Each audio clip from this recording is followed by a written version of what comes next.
Le fermier a vécu seul pendant des années, jusqu'à ce qu'il achète la dernière femme à pêche restée derrière lui. Avant de plonger dans l'histoire, n'oubliez pas d'aimer la vidéo et de nous dire dans les commentaires d'où vous la regardez. Reed Holston a guidé l'équipe de moules fatiguée sur le tronçon principal de Redstone Crossing avec la même lenteur et la même stabilité qu'il utilisait pour chaque travail qui empêchait son ranch de s'effondrer. Son manteau était taché de la couleur de la route. Sa barbe avait besoin d'être à nouveau taillée, mais il n'avait pas pris la peine de le faire depuis des semaines, et ses yeux étaient devenus gris à cause des années de soleil et de plissement des yeux. Il se déplaçait au-dessus des devantures de magasins, des hommes et des chevaux sans avoir besoin de s'attarder, car il n'était pas venu en ville pour regarder les gens. Il est venu chercher du sel, du café, de l'huile pour lampe, des clous et une nouvelle pierre humide, car l'ancienne était complètement fissurée. Il se dit que c'était tout. Entrée et sortie, sans délai. La dernière fois qu'il était resté en ville après le coucher du soleil, un ivrogne avait évoqué la guerre, les morts et le rôle que Reed jouait en tant qu'éclaireur de l'Union. Et Reed avait arrêté de parler et était parti parce qu'il n'y avait rien à dire qui aurait pu faire une différence. Sa femme était morte depuis 10 ans, enterrée sur une colline derrière la cabane avec une simple croix et une pierre.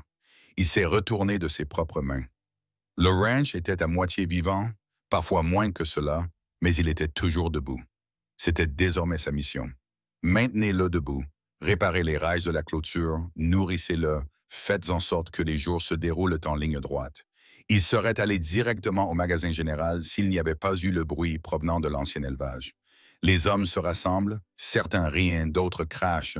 D'autres restent debout avec cette attention vide qui survient quand il n'y a rien à faire et que la cruauté passe le temps. Reed n'a pas ralenti parce qu'il le voulait. Il ralentit parce que le chemin se rétrécissait à cause des corps et parce qu'il entendit le mot « enchère » et le dernier à gauche est sans valeur et ses mains se resserrèrent juste un peu sur la plage avant de mettre le frein et de descendre. Il la vit tout de suite. Elle était enchaînée à un poteau en bois rugueux, les poignets rouges et meurtris par le fer. Elle se tenait droite, ni raide, ni affaissée, juste droite. Son menton était droit. Ses yeux étaient clairs et concentrés sur rien devant elle, comme si elle avait appris qu'il était plus sûr de regarder à travers les hommes que d'eux. Sa robe était déchirée. Peau de cerf avec franges autrefois soigneusement placées, perles et plumes encore suspendues à certains endroits. Le décolleté était déchiré jusqu'à exposer le haut de sa poitrine et la courbe de son décolleté. Et il n'y a eu aucune tentative de la couvrir parce qu'il n'y avait pas de tissu supplémentaire et parce que la pudeur ne l'avait protégée de rien. Sa peau avait la couleur du pays d'où elle venait. Le cuivre chauffé par le soleil et les muscles le long de ses bras et mollets nus montraient une vie de travail, de marche et de non-rupture. Elle était jeune, peut-être 24 ans. Ses cheveux étaient noirs, longs et emmêlés. Certaines parties sont tressées, d'autres sont détachées par des jours de vent et de manipulation. Les hommes se moquaient d'elle. Ils pouvaient le voir à la façon dont il se rapprochait et à la façon insouciante dont il se penchait. Mais elle n'avait pas réagi. Elle ne leur avait rien donné. Elle n'a pas dit un mot. Un homme près de Reed a dit, sans le regarder, l'annonçant simplement à tous ceux qui écoutaient. 3 jours. D'autres ont été vendus rapidement. Pas elle. Je ne m'agenouillais pas. Je ne pleurerai pas. Il reste juste là. Il a craché. Les gens disent qu'elle est maudite ou têtue ou les deux. La mâchoire de Reed a fonctionné une fois. Il n'a pas répondu. Il s'est rapproché. Ses bottes s'enfonçaient légèrement dans le sol sec. Les yeux de la femme se tournèrent finalement vers lui. Il n'y a eu aucune demande de ce genre. Aucun espoir, aucune gentillesse, aucun soulagement. Juste une lecture de lui, rapide de lui, et précise. La façon dont une personne vérifie la menace et décide de ce qu'elle doit faire ensuite. Il connaissait ce regard. Il l'avait porté après la guerre. Il le portait encore certains matins quand il se réveillait et devait se rappeler qu'il n'y avait plus rien qui le poursuivait à part le souvenir. Il pourrait partir. Il savait qu'il le pouvait. Il pourrait acheter ses ongles et son café, rentrer chez lui et faire comme s'il ne l'avait pas vu. Et il réparait les barreaux de la clôture, huilait sa lanterne et s'asseyait près du feu sans penser à rien de particulier jusqu'au dimanche où il s'approcha de la tombe et lui dit que rien n'avait changé. Mais il le savait aussi. S'il partait, elle serait encore là quand le soleil se coucherait. Et un homme avec moins de patience et moins de retenue aurait mis de l'argent dans sa poche et ses idées dans sa tête, et le résultat serait certain. Reed fouilla dans son manteau. Ses doigts trouvèrent les billets pliés et quelques pièces qu'il avait comptées 2 fois ce matin-là. Il s'approcha de l'homme qui semblait s'occuper du commerce. « Combien ?» demanda-t-il, la voix basse à cause du manque d'usage. L'homme cligna des yeux, surpris à la fois que Reed parle et que quelqu'un soit intéressé. Il a donné un chiffre qui était inférieur à ce que Reed avait dans sa main, mais supérieur à ce que la femme valait pour lui après 3 jours sans vente. Reed n'a pas marchandé. Il a mis l'argent dans la paume de l'homme.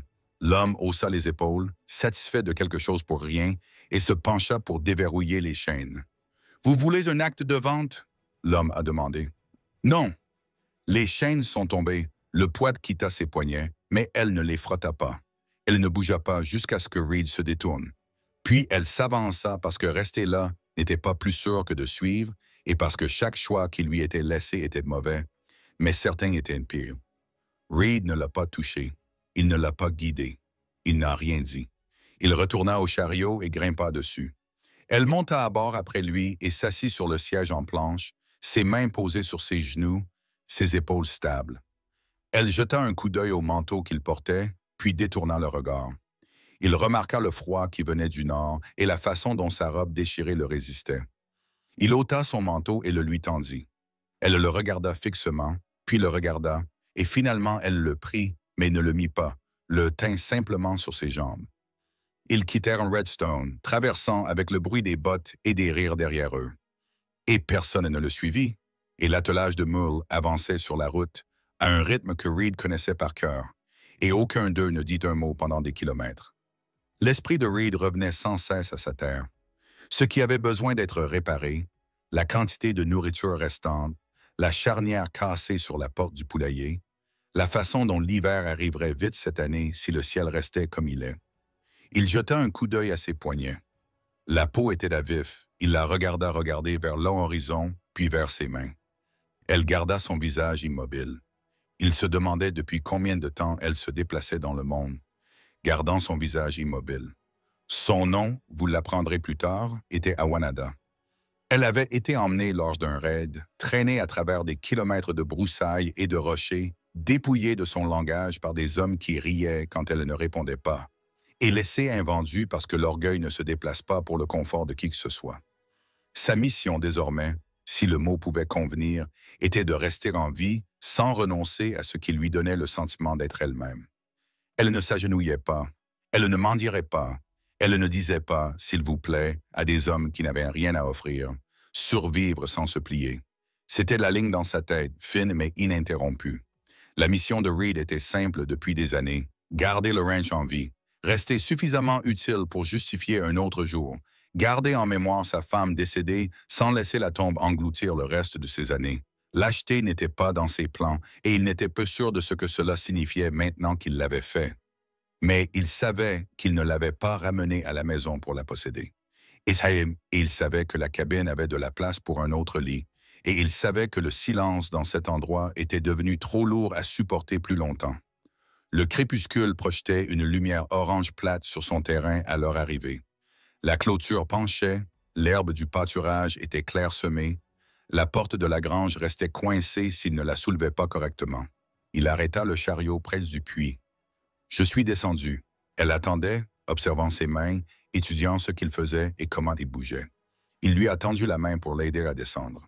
Elle le regarda, ne le prit pas, descendit d'elle-même, ses pieds nus heurtant la terre tassée, et un éclair de douleur traversa ses yeux lorsque le sol mordit les endroits bruts. Puis il disparut à nouveau.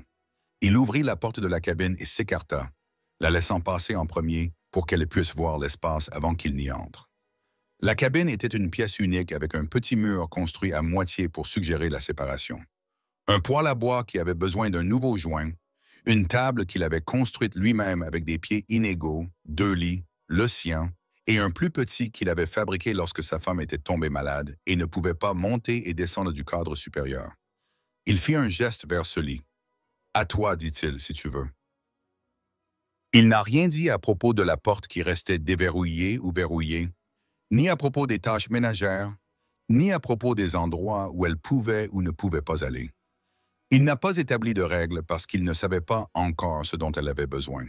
Et il n'allait pas prétendre que le fait d'être propriétaire lui donnait le droit de décider. Elle resta immobile, observant tout. Le poêle, le lit, la petite étagère contre le mur du fond avec une chemise pliée et une bassine dessus, la fenêtre avec un volet cloué, l'odeur de fumée de bois et d'huile, et la faible trace de savon de femme qui persistait sur les choses que Reed n'avait pas jetées. Ses yeux s'arrêtèrent une seconde sur une bague posée sur la table. Non portée, juste gardée. Reed suivit son regard, puis détourna le regard. Il glissa la bague dans sa poche sans faire de commentaire. « Je vais préparer à manger, dit-il. Tu peux te laver. Il y a un lavabo. L'eau est propre. » Il versa le ragoût dans 2 bols remplis de haricots et du reste de courges d'été. Il a placé un bol près de son lit et un autre sur la table pour lui-même. Il ne s'est pas assis en face d'elle. Il lui a laissé de l'espace pour décider où manger. Elle choisit le sol près du feu, les jambes croisées, son manteau sur ses genoux, les yeux rivés sur les flammes. Il s'est assis à la table. La pièce contenait 2 personnes dans un silence qui n'était pas hostile, seulement lourd de faits nouveaux. Reed mangeait lentement, écoutant le bruit de sa cuillère contre la boîte. Il pensait au lendemain matin. Des animaux à nourrir, des clôtures à vérifier, du bois à fendre. Il se demandait si elle voulait aider ou si elle préférait être laissée seule. Il pensa aux hommes en pierre rouge et à la rapidité avec laquelle ils avaient décidé de la qualifier d'inutile alors qu'ils voulaient dire qu'elle ne prétendrait pas être moins qu'elle ne l'était. Quand les bols furent vides, il les prit, les lava et les mit à sécher. Il a posé une couverture supplémentaire au bout de son lit et une deuxième sur la chaise à proximité au cas où elle ne voudrait pas du tout dormir dans le lit. Il a retiré une planche brute et une pile de vieux sacs d'alimentation du mur, a mesuré l'espace avec ses yeux et a commencé à planifier où construire un séparateur approprié le matin pour qu'elle ait de l'intimité sans avoir besoin de demander. Il ne l'a pas dit. Il a juste noté les mesures dans sa tête. La nuit s'installa sans cérémonie. Il a éteint le feu, soufflé la lampe. La cabine s'enfonça dans une faible lueur orange.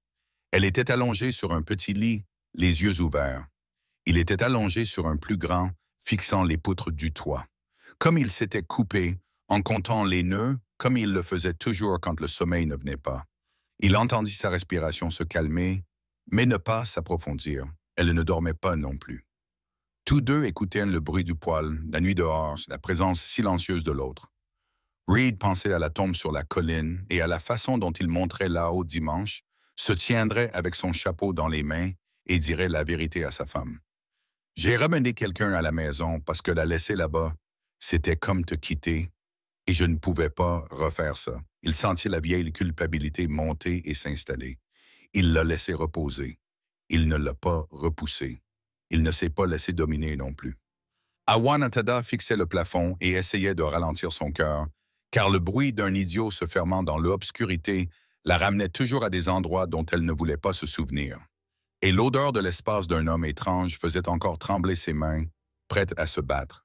Et pourtant, il n'y avait eu aucune main sur son bras, aucun ordre, aucune menace. Il lui avait donné un lit, un manteau et le silence. Elle décida de rester éveillée assez longtemps pour entendre s'il se dirigeait vers elle. Il ne l'a pas fait. Les heures passèrent. Le feu a calmé les braises. Le froid pressait les murs. Aucun d'eux n'a dormi, mais aucun d'eux n'est parti. Le matin, ils travaillaient. Ils ne le savaient pas encore, mais le travail allait devenir leur langage. Pour l'instant, survivre à la première nuit sous le même toit sans peur ni exigence était suffisant. C'était le début. C'était la mission des deux côtés. Rester. Ne faites pas de mal. Rendre l'espace habitable.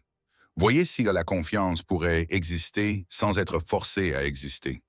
Le lendemain matin, nous avons rompu. Reed se réveilla au son du vent poussant contre les murs en bois et au léger bruit des braises refroidissantes dans le poêle. Il tourna légèrement la tête et la vit. Une Wanada recroquevillée sur le petit lit de l'autre côté de la pièce. Le vieux manteau de Reed était rentré autour de ses genoux. Ses yeux étaient fermés, pas profondément endormis, mais au repos. Le plus léger sillon sur son front lui en disait assez.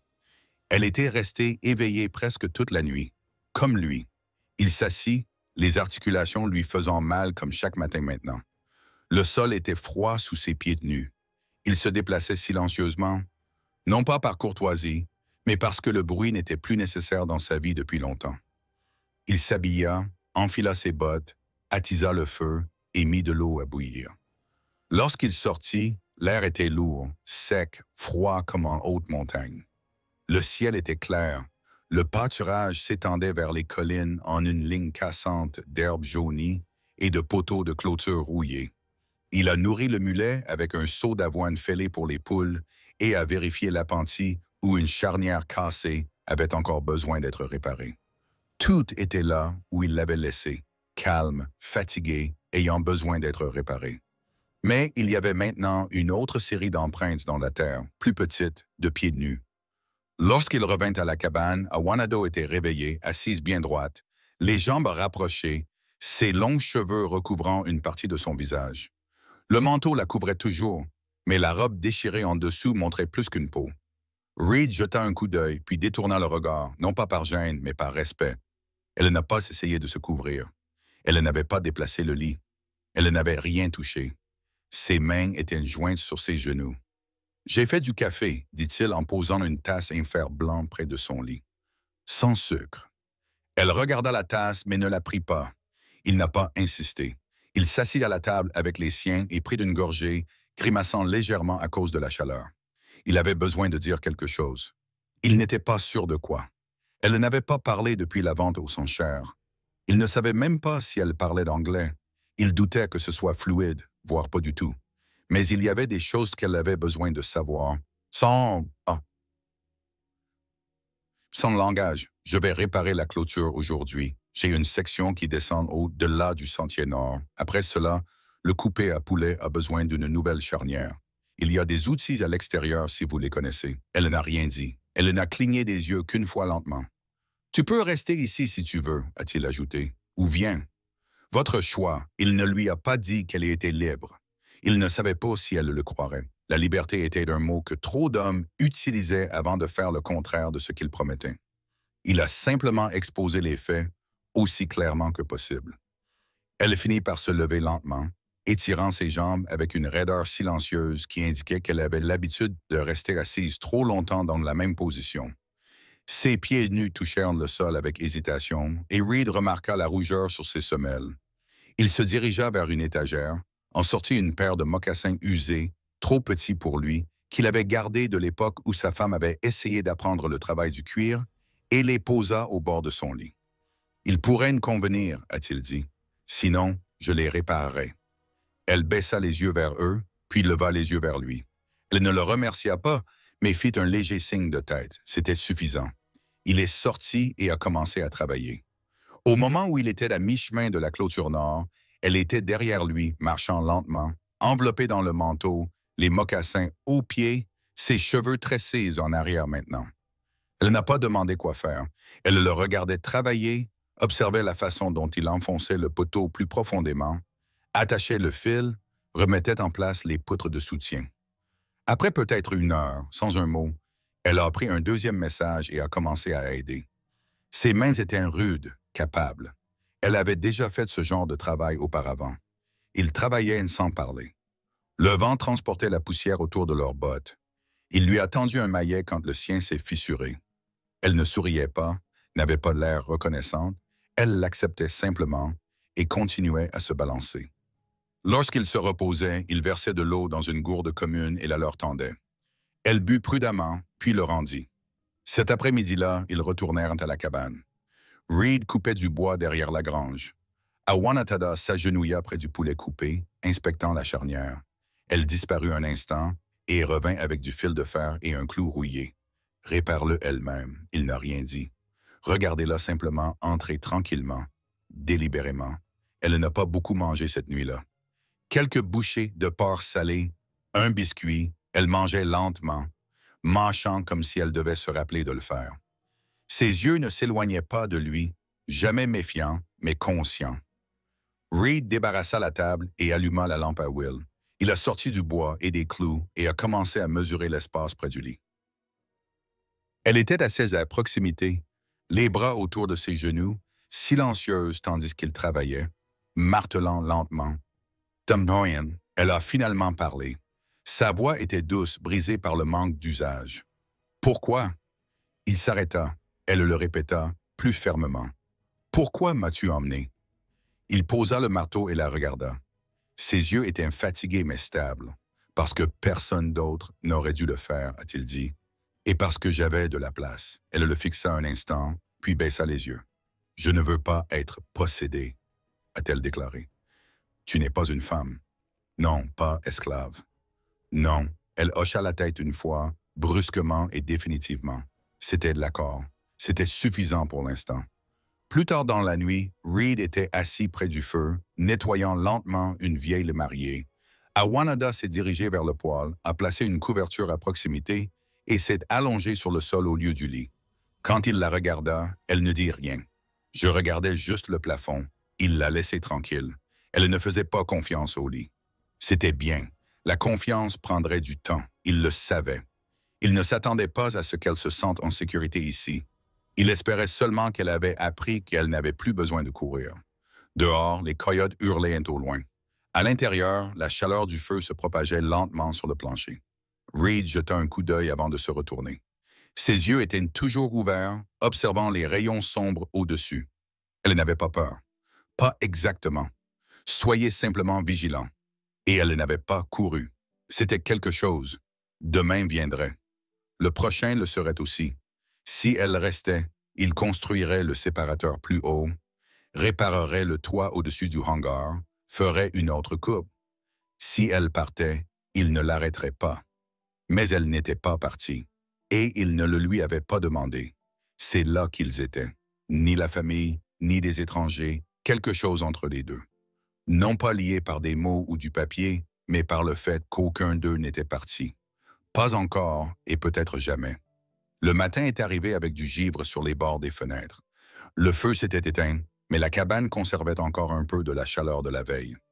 Reed se réveilla tôt comme toujours, se glissant hors du lit dans un silence d'entraînement. Lorsqu'il jeta un coup d'œil à travers la pièce, il la vit toujours sur le sol à côté du poêle. Elle était recroquevillée sous la couverture, une main sous sa tête, l'autre reposant légèrement sur sa poitrine. Sa respiration était régulière, ses yeux fermés. Il s'est habillé et est sorti pour commencer les tâches du matin. Une couche de glace s'était formée au-dessus du bac à eau, mince, mais suffisamment solide pour devoir être brisée. Il utilisa le talon de sa botte, puis remplit 2 seaux pour les apporter à l'intérieur. La matinée avait un rythme. S'occuper des animaux, fendre du petit bois, vérifier que rien n'avait mal tourné pendant la nuit. Et Reed s'y est pris avec la même détermination qu'il avait toujours eue. Ce n'est qu'à présent qu'il était conscient de sa présence d'une manière qui tiraillait légèrement à chaque pensée. Pas un fardeau, pas une distraction, juste une nouvelle forme dans l'ancienne vie. Nous sommes revenus à l'intérieur. Elle était déjà debout.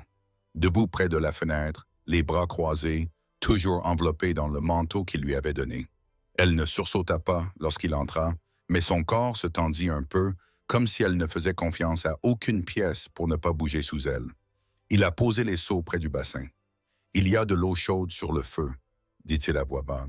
« Si tu veux te laver correctement. » Elle ne répondit pas, hocha simplement la tête une fois et s'éloigna. Il lui tourna le dos et lui laissa de l'espace. Pendant qu'elle se nettoyait lentement, avec précaution, à l'eau chaude et avec un morceau de tissu, il s'occupait de la cuisinière, faisant frire les restes de porc salé et broyant des grains de café. Quand elle eut fini, elle remit le bassin à sa place et retourna vers le mur du fond. Il a remarqué qu'elle s'était nettoyé le visage et les bras. Ses cheveux étaient humides, brossés en arrière. Ses joues étaient rouges à force de se frotter, mais ses épaules étaient moins rigides. Ils mangèrent à table cette fois, sans parler, mais sans s'éviter non plus, juste en mangeant.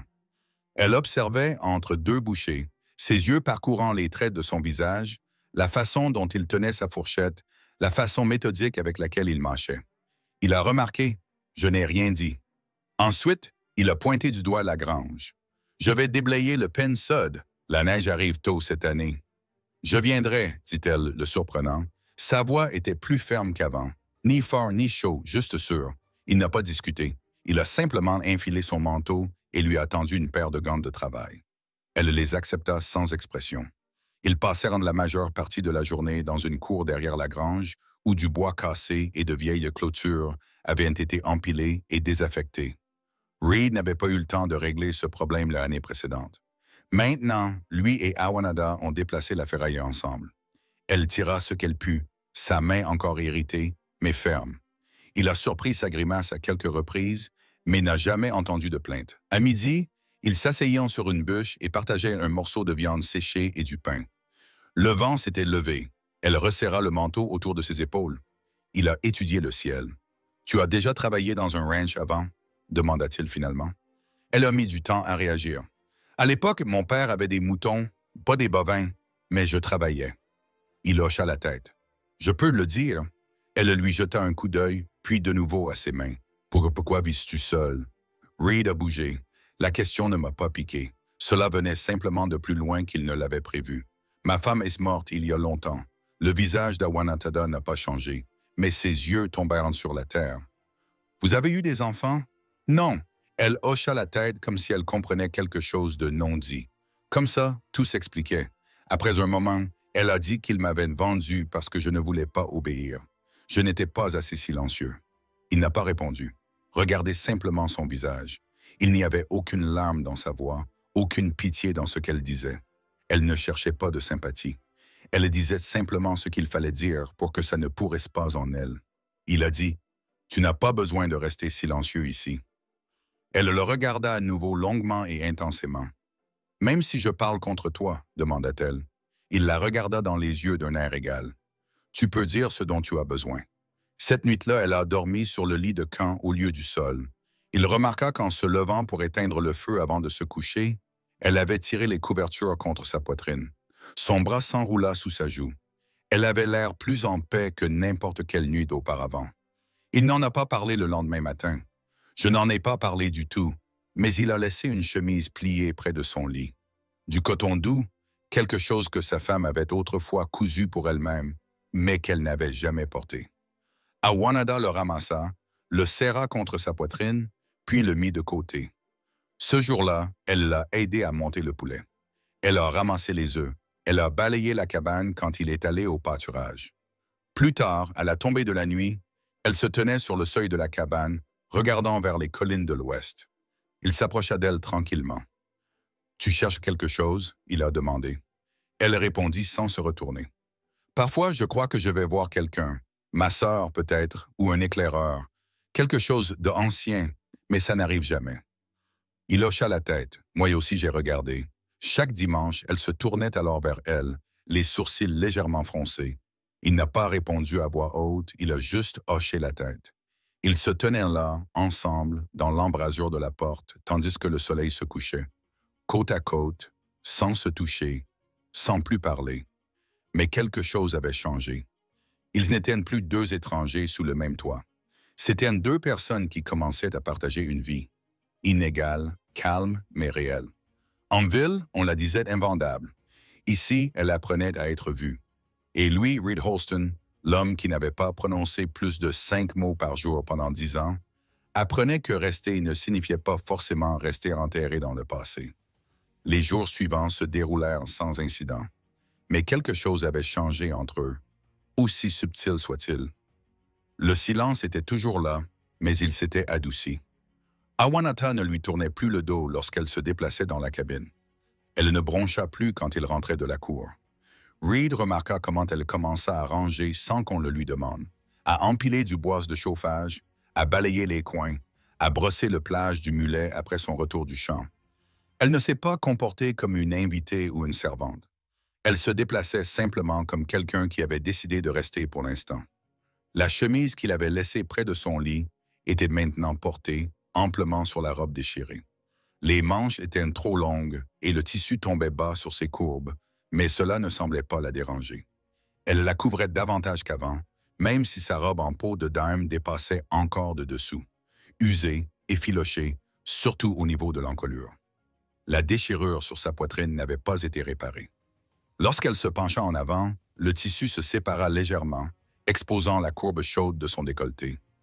Reed se surprit à regarder une seule fois, puis força son regard vers le sol. Elle ne semblait pas s'en apercevoir. Ou peut-être qu'elle l'a fait et qu'elle s'en fichait tout simplement. La tension entre eux n'était pas du désir. C'était quelque chose de plus lent, de plus lourd. Cela vient du partage de l'espace sans force, de la survie ensemble en silence. Jeudi, elle l'a suivi jusqu'aux chambres éloignées où la clôture avait besoin d'être réparée. Le soleil était dur ce jour-là, et elle travaillait avec les manches retroussées, la sueur coulant le long de sa gorge. Il lui a offert de l'eau. Elle a bu sans hésitation. Puis ils ont continué à travailler. Au milieu de l'après-midi, elle a demandé quelque chose qui l'a pris au dépourvu. Que lui est-il arrivé?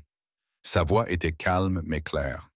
Votre femme Reed n'a pas répondu tout de suite. Il continua à attacher du fil de fer au poteau, puis s'appuya contre la clôture et s'essuya le front. De la fièvre, dit-il finalement. Je suis tombé malade un printemps. Ça ne s'est pas amélioré. Elle a tenu 6 jours. Je l'ai enterrée derrière la cabane. Awanata regarda vers l'arbre. Pas d'enfant. Non, pas de famille. Aucun n'est resté.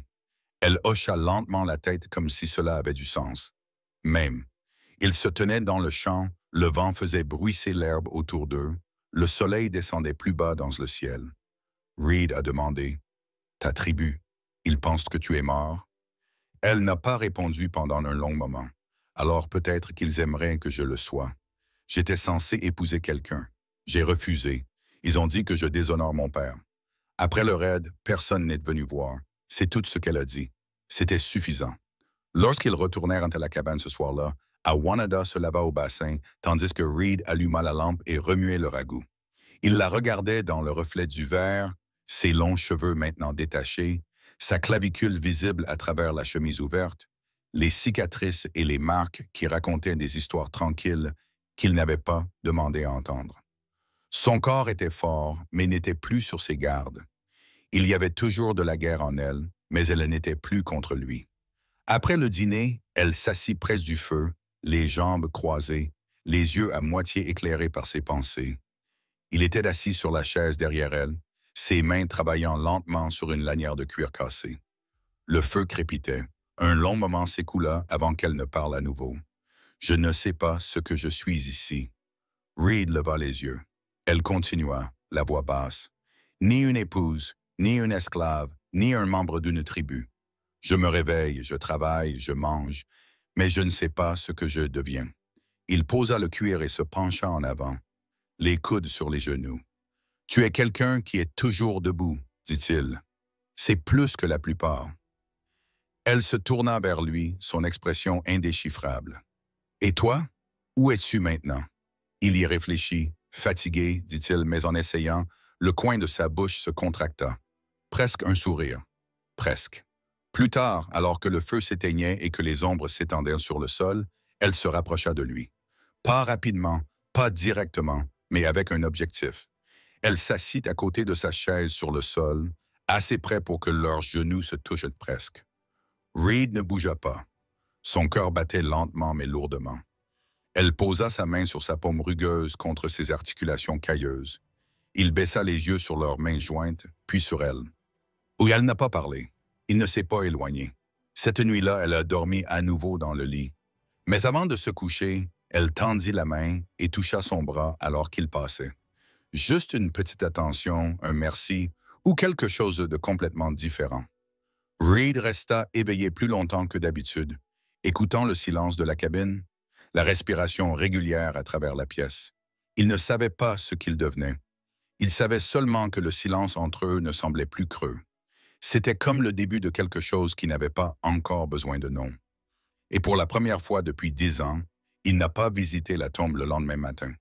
Il est resté à l'intérieur, et elle aussi. La neige est arrivée plus tôt que prévu.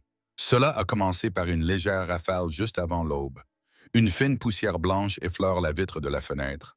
À midi, la neige s'est épaissie et est devenue une chute lente et régulière qui a recouvert les lignes de crête et adouci les bords du pâturage.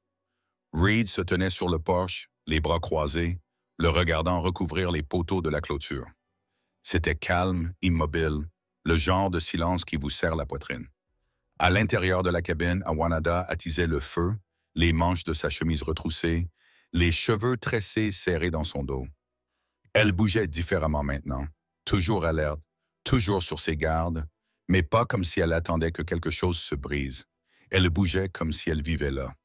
Reed entra en piétinant la neige de ses bottes. Elle lui tendit une tasse de bouillon chaud sans un mot. Il hocha la tête, reconnaissant. Leur routine s'était installée dans quelque chose de proche du rythme. Il se levait toujours tôt et s'occupait du bétail. Elle nettoyait, réparait, préparait les repas quand elle en avait envie et participait aux travaux des chambres quand le temps le permettait, mais quelque chose de tacite avait commencé à changer. Aucun d'eux ne l'avait dit à voix haute, mais les contacts étaient désormais plus fréquents. Une main effleura une épaule en passant, un moment de calme à table où leurs regards sont restés un peu trop longtemps rivés. Ce n'était pas romantique au sens où le racontent les histoires. C'était plus calme, plus lent, mérité. Ce soir-là, alors que la tempête s'intensifiait et que le vent battait plus fort contre les murs de la cabane, Awanada rapprocha sa literie du feu. Elle portait la même robe en peau de dame rapiécée sous la chemise de Reed. La chemise s'ouvrait légèrement au niveau de la poitrine maintenant que les boutons étaient usés. La chaleur du feu avait légèrement fait rougir sa peau et la courbe de son décolleté était visible à la lumière de la lampe. Reed le remarqua, mais pas avec faim. C'était quelque chose de plus proche du chagrin, comme regarder quelque chose qui méritait mieux que ce qui lui avait été donné. « Je n'ai jamais demandé où tu avais appris à réparer les clôtures, » dit-il soudainement. Anada leva les yeux. « Mon grand-père m'a appris. Il a dit, si vous pouviez réparer une clôture, vous pourriez garder n'importe quoi en vie, le bétail, les gens. » Reed hocha la tête puis but une gorgée de sa tasse.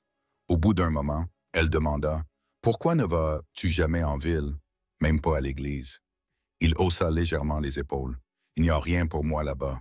La ville ne change pas. » « Je l'ai fait. » Elle pencha la tête. « Les gens parlent de toi. »« Je sais. On dit que tu es devenu fou après la guerre. » Il posa la tasse. « Je suis revenu avec moins que ce que j'avais à mon départ. Ce n'est pas de la folie. C'est des maths. » Awanada ne souriait pas, mais elle comprenait. Elle s'est rapprochée du feu. La lampe vacillait faiblement. Elle était maintenant assise près de ses pieds, ses jambes repliées sous elle, une main sur le sol, se stabilisant. « J'avais l'habitude de penser que le silence était une punition, » dit-elle doucement. « Après mon enlèvement, ils ne m'ont adressé la parole que sur ordre.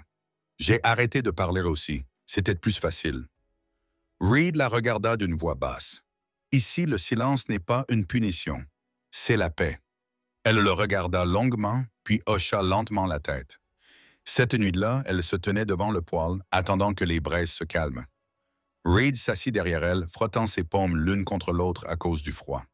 Elle se tourna vers lui, fit un pas plus près que l'autre.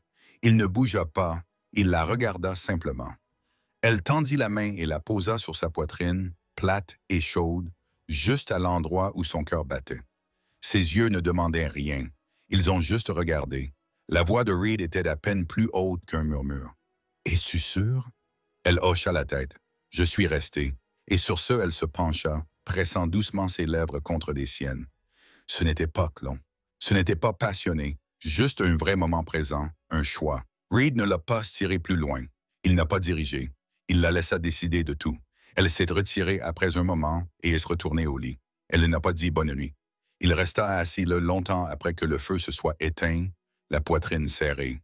Non pas par désir, mais par quelque chose de plus lourd. Le sentiment que pour la première fois depuis des années, il ne serait peut-être plus seul et qu'elle pourrait enfin ressentir la même chose. Au matin, la neige recouvrait tout ce qui était en vue. Mais à l'intérieur de la cabine, quelque chose s'était réchauffé, et aucun d'eux ne voulait le nommer. Pas encore, mais tous deux avaient arrêté de regarder la porte. Au cours de la deuxième semaine de neige, la route menant à Redstone était gelée et impraticable. Le ranch est devenu son propre monde, blanc, immobile et isolé. Reed a maintenu le feu allumé toute la journée, en transportant et en coupant du bois 2 fois par jour. Awanada balayait, faisait bouillir du bouillon, rapiéçait des couvertures déchirées et réparait des lanières de cuir près de la fenêtre, tandis que la tempête à l'extérieur hurlait comme une voix, essayant de les rappeler à une vie qui ne leur manquait à aucun d'eux. À l'intérieur, ils se déplaçaient l'un autour de l'autre sans la vieille rigidité. Ils ne parlaient pas beaucoup, mais quand ils le faisaient, les mots venaient plus facilement. Reed ne lui a pas posé de questions sur les hommes qu'il avait emmenés. Anada n'a pas demandé ce que Reed avait fait pendant la guerre. Il partageait tout sauf la douleur qui avait précédé, car cela n'avait pas besoin d'être expliqué. Elle dormait toujours dans le lit, mais chaque nuit elle le plaçait plus près du feu et plus près de son propre lit. Elle n'a pas dit pourquoi. Il ne demanda pas, mais lorsque le feu crépitait doucement la nuit et que sa main pendait au bord, elle ne la retirait plus si sa main effleurait la sienne. Un soir, la lampe brûlait faiblement et la neige tombait épaisse dehors. Reed était à la table, en train d'aiguiser son couteau. Awan s'assit en face de lui, passant ses doigts sur une ligne de vieux tissu en coton qu'elle avait récupéré de la faim. Sa chemise était ample, exposant la courbe de sa poitrine à travers la robe déchirée en dessous.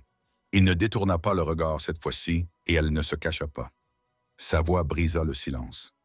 Était-elle belle? Votre femme, Reed, cligna des yeux une fois. Oui, mais pas comme les gens le pensent quand ils disent ça. Awanada pencha la tête, attendant. Elle était calme, forte, n'avait besoin de rien de personne, mais elle laisse rester quand même. Anada baissa les yeux vers la table.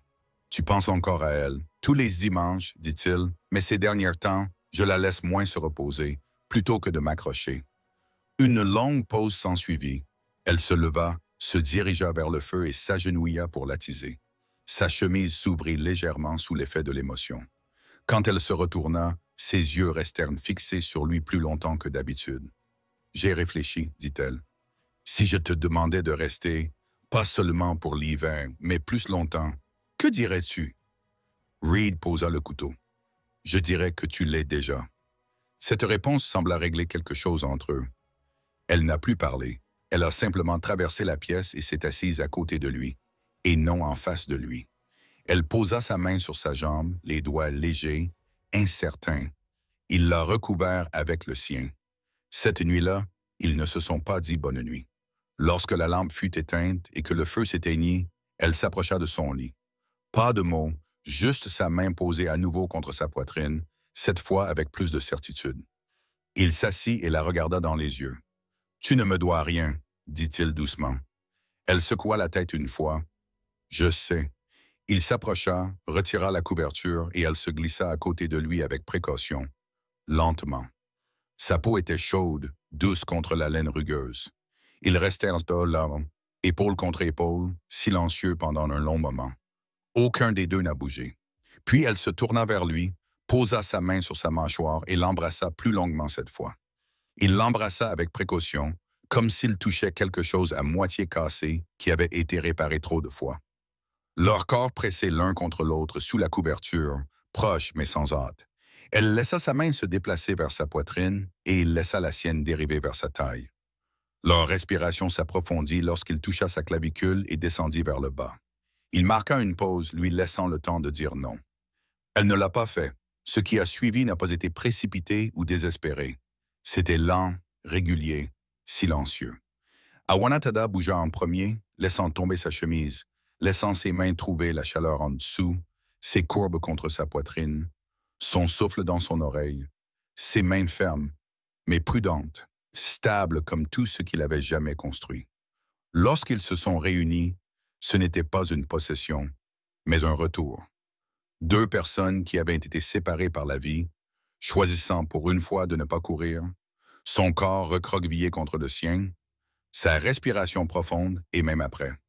Il la tint dans ses bras jusqu'à ce qu'elle s'endorme, les bras enroulés autour de son dos nu, le feu brillant toujours à leurs pieds.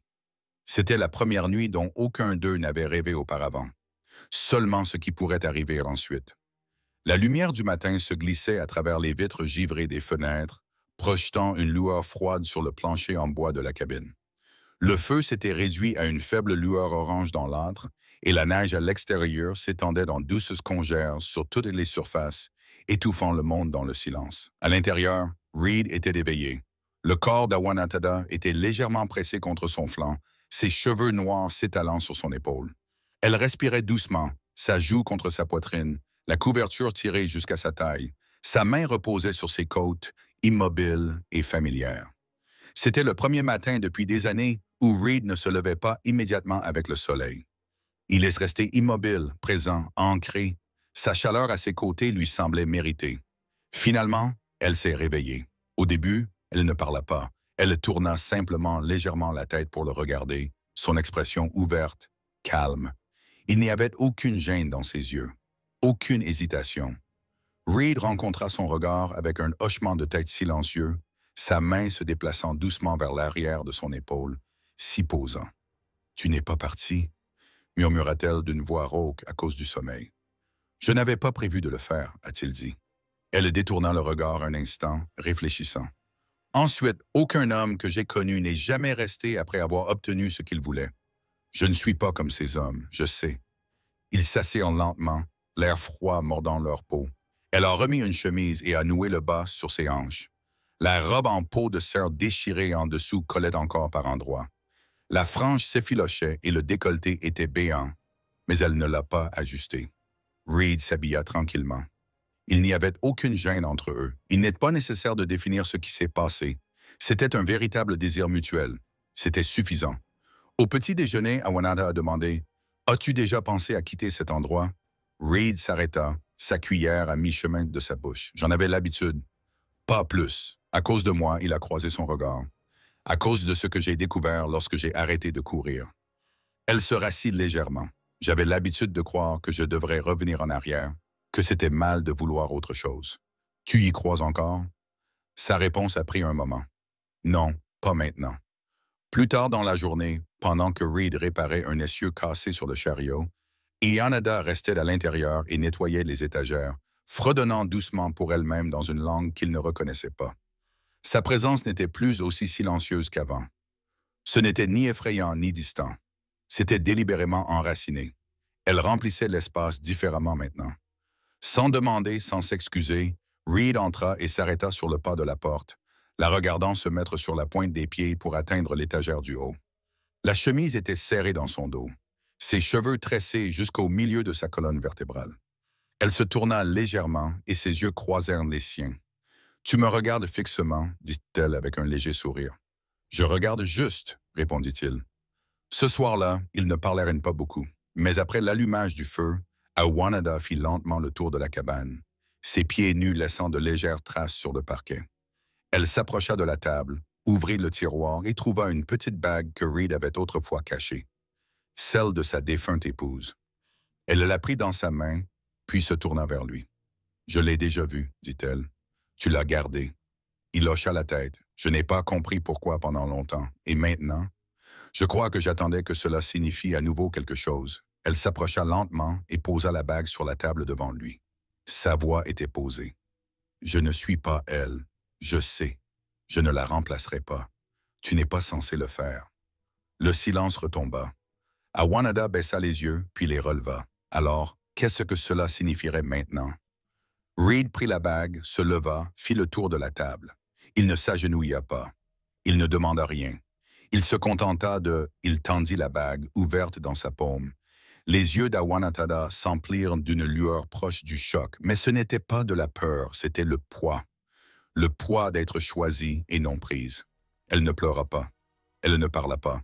Elle tendit simplement la main, glissa ses doigts dans sa main et les laissa se refermer sur la bague. Cette nuit-là, elle dormit de nouveau dans son lit. Mais cette fois, elle ne s'allongea pas au bord. Elle se blottit contre sa poitrine, sa jambe enroulée autour de la sienne, son bras posé sur son cœur. Dehors, la neige avait commencé à fondre légèrement. Une légère goutte tombait des avant-toits, premier signe du printemps. Ils ne parlèrent pas de mariage. Pas encore, mais elle resta, et lui aussi. La neige se transforma en neige fondue dès la 3e semaine de mars, révélant des parcelles de terre qui n'avaient pas vu la lumière depuis des mois.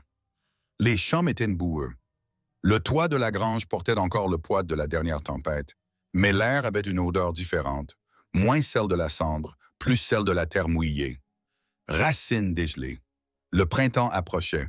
À l'intérieur de la cabane, Reed se réveilla en voyant Awanada, déjà habillée, accroupie près de l'eau âtre, attisant le feu d'une flamme constante. La chemise qu'elle portait était la sienne, légèrement trop grande, les manches retroussées jusqu'au coude, et en dessous, la robe familière en peau de dème lui collait encore aux hanches, raccommodée maintenant avec des morceaux de tissu et de soie. Elle ne se retourna pas lorsqu'elle le vit remuer. Elle dit simplement « Le café est presque prêt. » Il se redressa lentement, se frottant la nuque raide. Tu dors un peu? Tu as froid. Pas avec toi à mes côtés.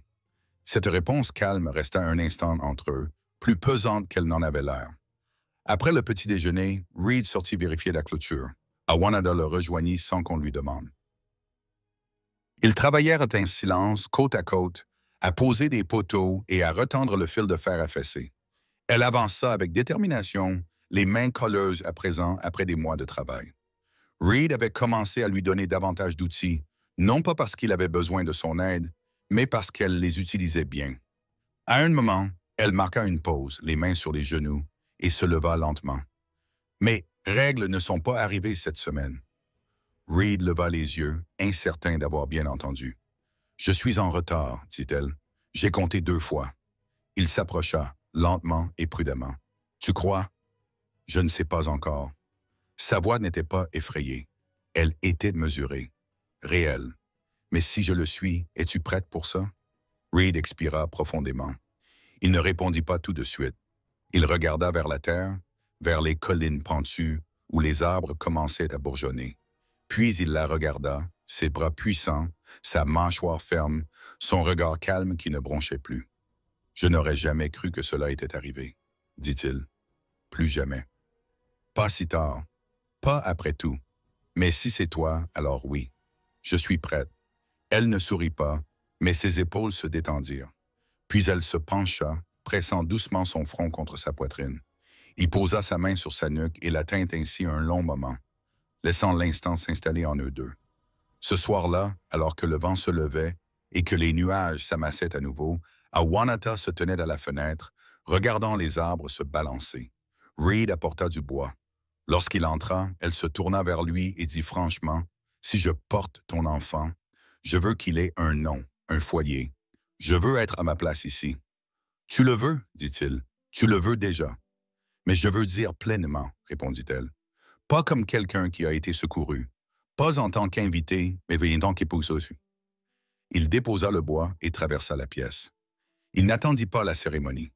Il prit la bague sur l'étagère où elle se trouvait depuis qu'elle l'avait remise quelques jours auparavant et la lui tendit. « Vous êtes sûr? » Elle hocha la tête. « Oui. » Il le lui a glissé au doigt. Ses mains tremblaient légèrement. « Alors tu es ma femme, dit-il. Pas par la loi, mais par choix. Le mien et le tien. » Cette nuit-là, ils se couchèrent ensemble sans urgence. Ils se déshabillèrent lentement, non pas par nervosité, mais par intention. Elle laissa les chemises glisser de ses épaules. Son corps, chaud et courbé, rencontra le sien sans résistance. Leur respiration était synchronisée. Ses mains trouvèrent sa peau avec facilité. Lorsqu'ils se sont réunis, c'était calme comme avant. Mais cette fois avec un but précis. Il n'y avait plus de passé dans la pièce maintenant, seulement le présent, seulement la lumière du feu vacillant sur leur corps joints, seulement la promesse de ce qui allait suivre. Ensuite, elle s'est reposée, la joue contre sa poitrine. Il lui caressa les cheveux. Elle murmura, « Si c'est un garçon, nous lui donnerons le nom de ton père. » Reed sourit faiblement. « Et si c'est une fille, répondit Awanata, nous la laissons se nommer elle-même. » Il l'embrassa sur le front, lentement et délibérément. Puis ils restèrent immobiles, écoutant le vent souffler à travers les arbres comme si la terre à l'extérieur recommençait à respirer. Il l'était aussi. Le soleil est revenu lentement et doré en avril, projetant de longs rayons chauds à travers les nuages qui s'éclaircissaient. La boue a cédé la place à un sol meuble, et la limite des neiges s'est retirée dans les collines. Reed se tenait au bord du champ, appuyé sur un poteau qu'il avait posé des années auparavant, regardant Awanata accroupie près des brins frais d'oignons nouveaux qu'elle avait plantés le long de la clôture. Son ventre n'était pas encore visible, juste un soupçon de plénitude, une possibilité encore tranquille, mais ses mouvements avaient changé. Elle se déplaçait désormais avec plus de précaution, avec intention. Elle a touché le sol comme si cela signifiait quelque chose de plus. Elle leva les yeux vers lui, protégeant ses yeux du soleil. « Tu me regardes encore. » Il sourit faiblement. « Je sais. » Il n'était pas retourné à Redstone Crossing depuis l'hiver. Il n'y avait pas besoin. Le ranch avait ce dont il avait besoin, et ce qu'il n'avait pas, ils ont appris à vivre sans. Awanata avait réparé sa propre robe avec soin, pièce par pièce, en rapiéçant l'encolure et les coutures avec de vieux roseaux de lin qu'on lui avait offerts. Il pendait toujours bas sur sa poitrine, bien ajusté contre sa silhouette pleine, mais ne semblait plus déchiré ou oublié. Cela ressemblait au sien. La cabine avait également changé. Une deuxième étagère avait été installée près de la table, la sienne pour ses affaires. Un berceau à moitié sculpté et inachevé était posé près du foyer.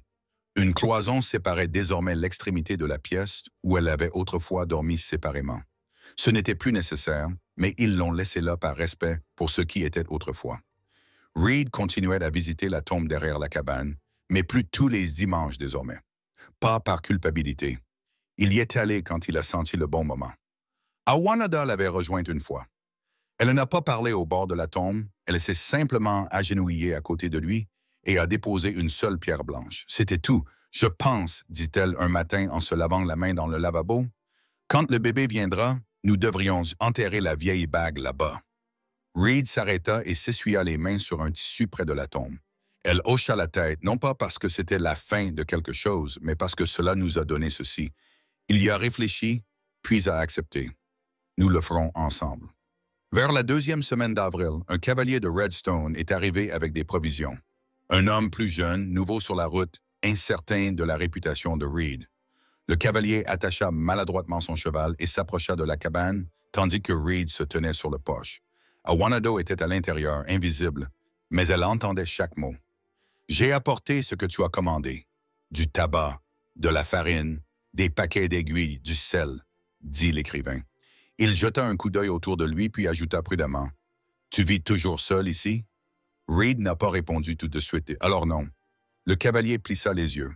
« Quelqu'un t'aide? » Reed s'avança légèrement. « J'ai une femme. » Le cavalier avait l'air surpris. « Je ne me moque pas, je suis juste curieux. »« Oh, hein?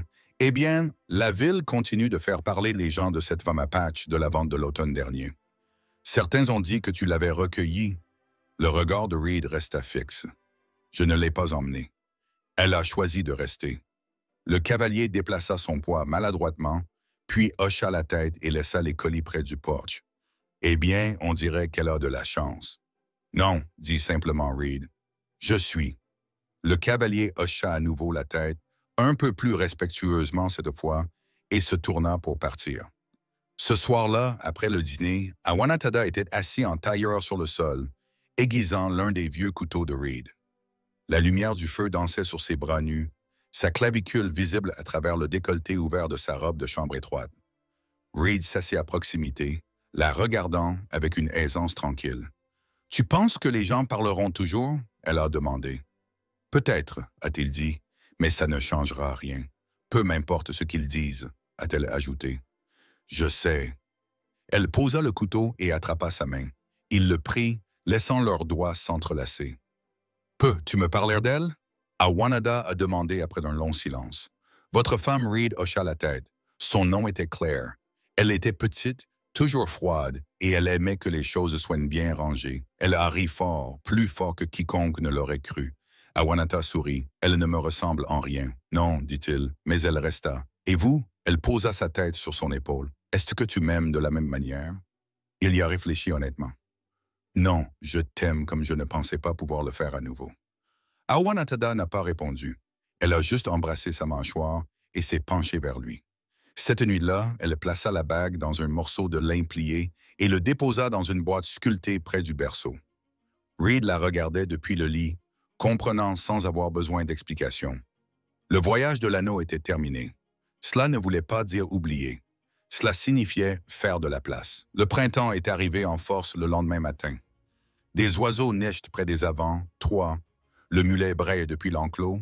Un doux brouillard se lève des collines. Awanada monta sur le porche, une main posée sur son ventre, l'autre protégeant ses yeux du soleil. Reed la rejoignit, enroulant un bras autour de sa taille. Elle s'appuya contre lui. « Tu penses toujours que ce ranch a un avenir? » elle a demandé. Il hocha la tête. « Parce que tu es dedans. » Il se tenait dans la lumière, face à la terre ouverte. Il n'y avait plus de silence à briser, plus de passé à enterrer, plus de questions d'appartenance. Ils étaient restés. Et ce faisant, ils avaient construit quelque chose qu'aucune tempête, aucun homme, aucun souvenir ne pouvait emporter. Un foyer, une famille, un avenir. Et pour la première fois de leur vie, ils ne survivaient plus. Ils vivaient ensemble pour de bon.